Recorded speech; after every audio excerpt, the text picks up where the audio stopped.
회개하지 않은 자에 드러나는 죄와 은밀한 죄. 하나님의 말씀은 누가복음 3장 7절로 9절입니다. 요한이 세례받으러 나오는 무리에게 이르되 독사의 자식들아 누가 너희를 가르쳐 장차 올 진노를 피하라 하더냐. 그러므로 회개에 합당한 열매를 맺고 속으로 아브라함이 우리 조상이라 말하지 말라. 내가 너희에게 이르노니 하나님이 능히 이 돌들로도 아브라함의 자손이 되게 하시리라.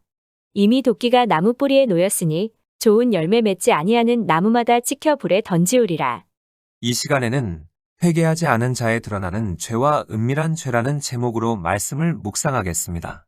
세례 요한이 세례를 받으러 오는 무리를 독사의 자식이라고 부르는 이유는 실제로는 그릇된 생활 방식을 그대로 고수하면서 겉으로만 세례를 받음으로 장차 올 진노를 피하려 했기 때문입니다.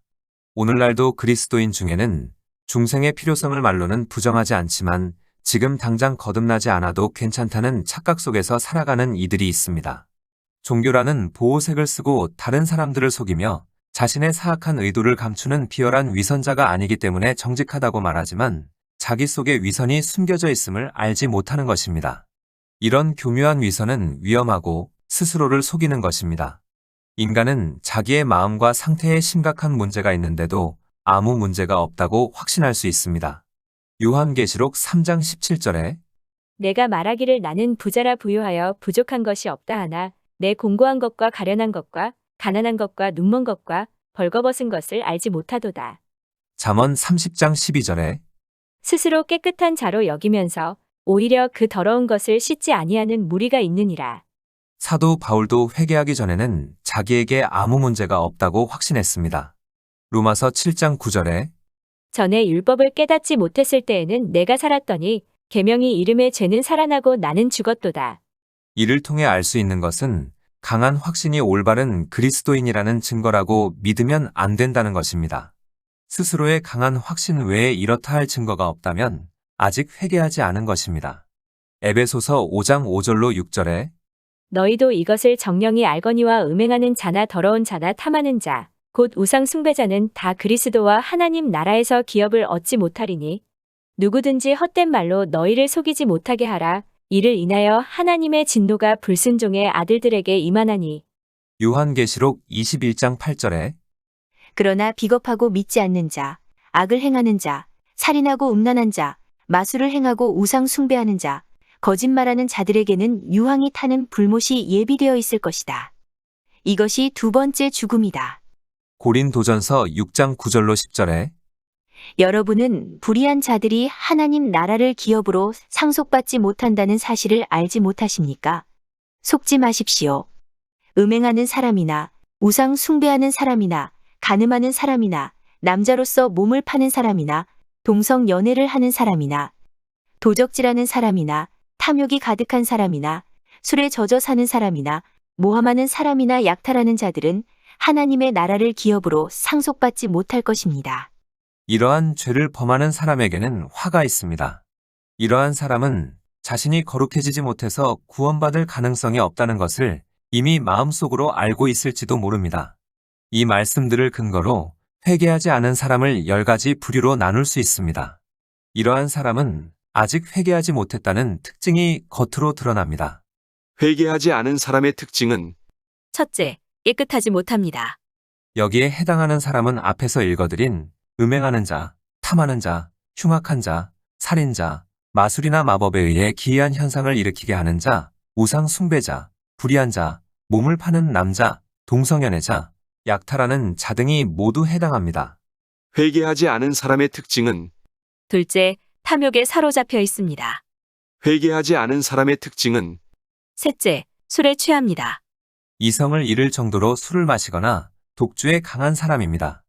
회개하지 않은 사람의 특징은 넷째, 거짓말합니다. 회개하지 않은 사람의 특징은 다섯째, 무분별하게 맹세합니다. 회개하지 않은 사람의 특징은 여섯째, 욕과 험담입니다.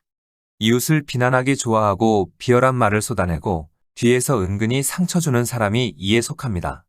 회개하지 않은 사람의 특징은 일곱째, 하나님 경배하는 일을 소홀히 합니다. 이들은 하나님의 말씀을 듣지 않고 하나님의 이름을 부르지도 않고 기도하지 않고 자기의 영혼과 가족의 영혼을 염려하지 않고 세상에서 하나님 없이 살아갑니다. 회개하지 않은 사람의 특징은 여덟째, 도적질하고 약탈하고 압제합니다. 이러한 사람은 기회가 있을 때마다 가난한 사람을 괴롭히고 형제들을 속여 빼앗고 물건을 팔면서 속이는 사람입니다. 회개하지 않은 사람의 특징은 아홉째, 무익한 친구들과 어울립니다. 회개하지 않은 사람의 특징은 열 번째, 신앙생활을 조롱합니다. 이러한 사람은 올바로 사는 것을 비웃고 하나님의 말씀을 전하고 하나님을 부지런히 섬기는 사람과 이들의 거룩한 사역을 조롱합니다. 또 그리스도인의 약점과 실패를 보고 즐거워하며 경건을 경멸하는 사람입니다. 만일 자신이 이러한 부류에 해당한다면 악독이 가득하며 불의에 매인받은 것이며 이마에 표를 가진 사람입니다. 이러한 것들은 하나님의 자녀의 특징이 아닙니다. 이러한 특징을 가진 사람이 회개를 통해 새로워지지 않는다면 지옥을 면할 수 없을 것입니다. 그러므로 돌이켜 회개하고 죄에서 떠나야 합니다. 그런데 방금 말씀드린 10가지 원색적인 죄를 짓지 않아서 자신에게는 아무 문제가 없다고 생각하는 사람도 있을 것입니다. 그러나 이렇게 겉으로 드러나는 원색적인 죄는 아니더라도 다른 죄를 범하는 사람이 있습니다. 이런 사람은 이마에 표를 지니지 않고 대신 보이지 않는 곳에 은밀히 지닙니다. 자신과 남을 속이고 선한 그리스도인 행세를 하지만 마음은 건전하지 못한 것입니다. 이러한 사람은 죽어서 심판받을 때까지 선한 그리스도인으로 간주됩니다. 이렇게 스스로를 속이는 사람은 자신이 천국에 들어갈 것이라고 확신하면서 천국 문 앞까지 이르지만 결국 쫓겨납니다. 마태복음 7장 21절로 23절에 나더러 주여 주여 하는 자마다 다 천국에 들어갈 것이 아니요 다만 하늘에 계신 내 아버지의 뜻대로 행하는 자라야 들어가리라. 그날에 많은 사람이 나더러 이르되 주여 주여 우리가 주의 이름으로 선지자 노릇하며 주의 이름으로 귀신을 쫓아내며 주의 이름으로 많은 권능을 행하지 아니하였나이까 하리니 그때에 내가 그들에게 밝히 말하되 내가 너희를 도무지 알지 못하니 불법을 행하는 자들아 내게서 떠나가라 하리라. 많은 사람이 자신의 은밀한 죄 때문에 멸망할 것입니다. 이런 죄를 다른 사람은 아는데 자기 성찰의 결여로 자신은 모르는 죄입니다. 공개적으로 드러난 죄가 아니더라도 발견되지 않은 죄 때문에 결국 멸망하게 되는 것입니다. 은밀한 죄는 첫째, 고집스러운 무지입니다. 사람들은 자기의 마음이 선하기 때문에 반드시 천국에 갈 거라고 믿지만 이러한 무지가 많은 사람을 은밀히 죽입니다. 자신이 선하기 때문에 천국에 가는 것이 아니라 예수 믿고 회개한 사람이 천국에 가는 것입니다. 은밀한 죄는 둘째, 그리스도께 가까이 가지 않는 것입니다. 어떤 사람은 예수를 믿어도 헌신하거나 복종하지 않습니다. 이들에게는 즐기는 죄가 있습니다. 자신에게 해가 되는 일은 거부하고 은밀한 예외를 두어 생활과 자유와 물질을 즐깁니다. 은밀한 죄는 셋째, 형식적인 신앙생활입니다. 종교의 외형에 머물면서 겉으로 종교적 의무를 준수하는데 만족합니다. 형식적인 신앙생활은 사람들을 속이기 때문에 겉으로 드러난 불경한 죄보다도 더 확실히 멸망으로 인도합니다. 형식적인 신앙생활에 만족하는 사람은 말씀을 듣고 금식하고 기도하고 봉사하기 때문에 자신이 안전하다고 믿습니다. 은밀한 죄는 넷째, 잘못된 동기에 이끌려 거룩한 일을 하는 것입니다. 이러한 사람은 자신이 선한 일을 행하기 때문에 안전하다고 믿지만 자신이 육적인 동기로 일을 행한다는 것을 깨닫지 못합니다. 물론 거룩하게 된 사람에게도 육신적인 일이 파고들지만 이들은 육신적인 동기를 미워하고 수치스럽게 여깁니다. 그래서 거룩하게 된 사람은 육신적인 동기에 압도되지 않고 그 동기가 영향력을 행사하지 못하는 것입니다. 하지만 이 경우와 달리 통상적으로 종교적 의무를 수행하는 주요 동기가 육적일 수 있습니다. 예를 들면 자기 양심을 달래기 위해, 경건하다는 평판을 듣기 위해, 사람들에게 보이기 위해, 자기의 재능을 과시하기 위해, 세속적이고 불경건한 사람이라는 비난을 피하기 위해 종교적 의무를 수행하는 것입니다. 이러한 사람은 잘못된 동기에 이끌리는 것입니다. 그러므로 우리는 자신의 행위뿐만 아니라 자신의 동기까지도 살펴야 합니다. 은밀한 죄는 다섯째, 자기 의를 믿는 것입니다. 자기 의를 신뢰하는 사람은 그리스도의 의를 거부합니다. 그래서 조심해야 합니다. 사람이 악한 죄 때문에 멸망할 수 있듯이 겉으로 드러난 의와 선행 때문에 멸망할 수도 있기 때문입니다. 자기 의와 선행이 하나님 앞에서 의가 되어 하나님의 공의를 만족시키고 진노를 풀어드리고 하나님께 은혜를 얻고 용서를 받는다고 믿는 사람은 멸망합니다. 이러한 사람은 그리스도의 직무를 무효로 만들고 자기의 행위와 미덕을 구주로 만드는 죄를 범하는 것입니다. 그러므로 우리는 조심해야 합니다. 우리가 많은 일을 하지만 이 한 가지 죄에 걸리면 모든 일이 허사가 됩니다. 최선을 다한 후에 자신을 부인하고 그리스도를 인정해야 하는 것입니다. 은밀한 죄는 여섯째, 철저한 신앙생활에 대해 은밀히 증오하는 것입니다. 기도와 예배 참석을 성실하게 하는 사람이 신앙생활의 철저함과 열정과 활력과 능력에 대해서는 은근히 증오심을 품고 있을 수 있습니다. 이런 사람은 주변 사람에게 자극을 주어 앞으로 전진하는 사람을 싫어합니다. 철저한 신앙을 기묘한 것, 경솔한 것, 무절제한 열정이라고 비판합니다. 철저한 신앙생활을 증오하는 사람은 열정적인 목회자나 그리스도인을 지나치게 뜨거운 사람으로 봅니다. 거룩함 자체를 사랑하지 않는 것입니다.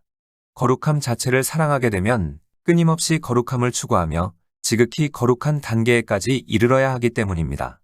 그러므로 이러한 사람은 스스로를 높게 평가해도 마음이 부패한 사람입니다. 은밀한 죄는 일곱째, 일정 수준의 신앙생활에 안주하는 것입니다. 어떤 사람은 자신의 신앙생활이 구원받기에 충분할 정도에 이르렀다고 판단하면 더 이상 전진하려고 하지 않습니다. 이것은 진정한 은혜를 받지 못했음을 드러내는 것입니다. 진정한 은혜는 사람들로 하여금 언제나 완전을 열망하도록 만드는 것입니다. 빌립보서 3장 12절로 14절에 내가 이미 얻었다 함도 아니요 온전히 이루었다 함도 아니라 오직 내가 그리스도 예수께 잡힌 바 된 그것을 잡으려고 달려가노라. 형제들아 나는 아직 내가 잡은 줄로 여기지 아니하고 오직 한 일 즉 뒤에 있는 것은 잊어버리고 앞에 있는 것을 잡으려고 표대를 향하여 그리스도 예수 안에서 하나님이 위에서 부르신 부름의 상을 위하여 달려가노라. 잠언 4장 18절에 올바른 사람의 앞길은 동틀녘의 햇살 같아서 점점 밝아져 대낮처럼 환해지겠지만 은밀한 죄는 여덟째, 세상을 더 사랑하는 것입니다. 겉으로는 태연하게 신앙 고백을 하면서 속으로는 세상을 사랑하는 사람들이 있습니다. 이런 죄는 속이는 힘이 강하기 때문에 이런 사람은 다른 사람이 자신의 세속성과 탐욕을 다 아는데도 정작 자신은 모릅니다. 이런 사람은 갖가지 핑계와 가면으로 세상을 향한 사랑을 덮고 있기 때문에 스스로 눈이 멀어 자기 기만 가운데 멸망하게 됩니다. 신앙 고백을 하는 그리스도인 중에는 그리스도보다는 세상에 더 애정을 갖기 때문에 땅의 것들에 집착하는 사람이 있습니다. 이러한 사람은 육신을 쫓아 멸망에 이를 가능성이 높습니다. 로마서 8장 5절로 8절에 죄의 본성을 따라 사는 사람들은 죄의 본성이 바라는 일을 생각하지만 성령을 따라 사는 사람들은 성령이 바라시는 일을 생각합니다. 죄의 본성의 지배를 받는 사람의 생각은 죽음이지만 성령의 지배를 받는 사람의 생각은 생명과 평강입니다. 죄의 본성이 생각하는 것은 하나님을 거스르는 것입니다. 그것은 하나님의 법에 복종하지 않을 뿐 아니라 할 수도 없습니다. 죄의 본성의 지배를 받는 사람은 하나님을 기쁘시게 할 수 없습니다. 빌립보서 3장 19절에 그들의 마지막은 멸망입니다. 그들은 육체의 욕망을 자기들의 신으로 삼고 수치를 영광으로 알며 세상적인 일만 생각합니다. 세상을 더 사랑하며 육체의 욕망을 자기 신으로 삼는 이들에게 그리스도를 소중히 여기냐고 물으면 당연하다고 대답합니다.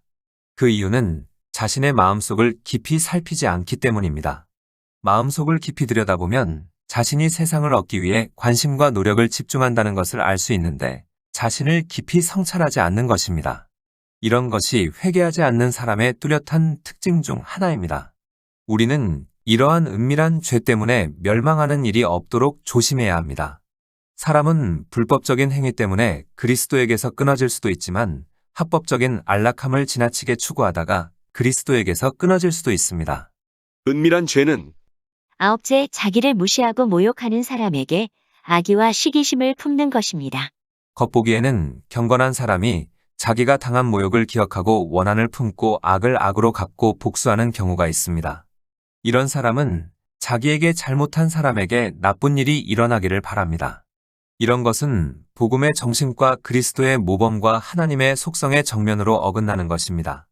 이런 악이 마음속에서 부글부글 끓는데도 그것을 미워하거나 억제하지 않고 저항하지도 않고 오히려 습관적으로 지배당하는 사람은 악독이 가득하며 죽음의 상태에 있는 것입니다. 사도행전 8장 23절에 내가 보기에 당신은 마음의 시기가 가득하고 죄에 사로잡혀 있소. 요한일서 3장 14절로 15절에 우리가 알다시피 우리는 죽음에서 생명으로 옮겨졌습니다. 이것을 아는 것은 우리가 형제를 사랑하기 때문입니다. 사랑하지 않는 사람은 죽음에 머물러 있는 사람입니다. 누구든지 자기 형제를 미워하는 사람은 살인자입니다. 여러분이 알다시피 살인자는 누구든지 그 안에 영생을 소유하지 못한 사람입니다. 은밀한 죄는 10번째, 억제되지 않는 교만입니다. 하나님의 칭찬보다 사람의 칭찬을 더 사랑하고 사람의 존경과 갈채와 인정의 마음을 주는 사람은 아직도 진정한 회개를 모르고 죄 가운데 있는 것으로 보아야 합니다. 요한복음 12장 43절에 그들은 사람의 영광을 하나님의 영광보다 더 사랑하였더라. 갈라디아서 1장 10절에 내가 지금 사람에게 잘 보이려고 하는 줄 아십니까? 아닙니다. 내가 원하는 것은 하나님의 인정을 받는 일입니다. 내가 이제 와서 사람을 기쁘게 하겠습니까? 내가 아직도 사람을 기쁘게 하려고 한다면 나는 그리스도의 종이 아닙니다. 자기의 마음속에 있는 교만을 보지도 못하고 문제 삼지도 않고 그것 때문에 고민하지도 않는 사람은 죄 가운데 완전히 죽어 있는 것입니다. 교만의 죄가 많은 사람의 마음속에서 은밀히 지배하지만 그 사실을 몰라서 자신을 속이는 것입니다. 은밀한 죄는 11번째, 쾌락을 아주 좋아하는 것입니다. 육신에게 자유를 주고 육신의 요구를 다 들어주고 육신을 기쁘게 해주는 사람, 배와 감각을 만족시키면서 기쁨을 느끼는 사람은 겉으로는 아무리 경건해 보여도 다 가짜입니다. 육신을 기쁘게 하는 삶은 하나님을 기쁘게 해드릴 수 없습니다. 그리스도인은 육체와 함께 그 정과 욕심을 십자가에 못 박았으며 육신을 절제하기 때문입니다. 갈라디아서 5장 24절에 그리스도 예수의 사람들은 육체와 함께 그 정욕과 탐심을 십자가에 못 박았느니라. 고린도전서 9장 25절로 27절에 이기기를 다투는 자마다 모든 일에 절제하나니 그들은 썩을 승리자의 관을 얻고자 하되 우리는 썩지 아니할 것을 얻고자 하노라. 그러므로 나는 다름질하기를 향방 없는 것 같이 아니하고 싸우기를 허공을 치는 것 같이 아니하며 내가 내 몸을 처 복종하게 함은 내가 남에게 전파한 후에 자신이 도리어 버림을 당할까 두려워함이로다. 은밀한 죄는 12번째, 육신의 안전을 의지하는 것입니다. 사람들은 조금이라도 근거를 찾을 수만 있다면 그 근거에 의지하여 자기의 상태가 안전하다고 믿으려 합니다. 그 결과 변화를 위해 힘쓰지 않고 죄 가운데 멸망합니다. 그러므로 우리는 자신이 평안하다면 무엇을 근거로 평안한지 생각해 보아야 합니다. 육신적 평안은 영혼에게 원수이기 때문입니다. 겉으로 드러나는 불경건한 죄와 자기 기만적 위선으로 은밀한 죄 짓는 사람을 빼고 나면 누가 구원을 얻을 수 있을까 생각하지 않을 수 없습니다. 불경건한 10가지 죄와 자기 기만적 위선의 12가지 죄가 자신에게 하나라도 해당된다면 우리는 그 죄를 인정하고 회개해야 합니다. 자기 죄를 깊이 느끼고 자기가 망하게 되었음을 깨닫고 자기를 부인하고 자기 죄를 버리고 온전히 그리스도께 자신을 맡길 때에 변화가 일어나게 됩니다. 우리는 자신의 영적 상태를 공정하고 주의 깊게 살피지 않으면 속기 때문에 자신을 부지런히 살펴야 합니다. 말씀을 정리하겠습니다. 예수를 믿지만 회개하지 않아 겉으로 드러나는 불경건한 죄와 자기 기만적 위선으로 은밀히 짓는 죄에 매어 종노릇하는 사람들이 있습니다. 겉으로 드러나는 불경건한 죄는 깨끗하지 못함, 탐욕에 사로잡혀 있음, 술에 취함, 거짓말, 무분별하게 맹세함, 욕과 험담, 하나님 경배하는 일을 소홀히 함, 도적질하고 약탈하고 압제함, 무익한 친구들과 어울림, 신앙생활을 조롱함입니다. 자기 기만적 위선으로 은밀히 짓는 죄는 고집스러운 무지, 그리스도께 가까이 가지 않는 것, 형식적인 신앙생활, 잘못된 동기에 이끌려 거룩한 일을 하는 것, 자기 의를 믿는 것, 철저한 신앙생활에 대해 은밀히 증오하는 것, 일정 수준의 신앙생활에 안주하는 것, 세상을 더 사랑하는 것, 자기를 무시하고 모욕하는 사람에게 악의와 시기심을 품는 것, 억제되지 않는 교만, 쾌락을 아주 좋아하는 것, 육신의 안전을 의지하는 것입니다. 회개할 수 있는 기회는 우리의 호흡이 있는 동안입니다. 호흡이 끊어지는 순간 회개할 기회는 영원히 사라집니다. 기도하시겠습니다. 하나님, 예수를 믿으면서도 그릇된 생활 방식을 고수하며 막연하게 천국 갈 것이라는 착각 속에 살지 않게 하옵소서. 성령을 통해 양심을 통해 하나님께서 우리의 죄를 깨닫게 하실 때마다 겸손히 모든 죄를 인정하고 회개함으로 죄에 매여 종노릇하지 않게 하옵소서. 예수님의 이름으로 기도드립니다. 아멘. 하나님께서는 내 형편이 어떠하든 내 신분이 무엇이든 무슨 죄를 지었든 변함없이 나를 사랑하십니다.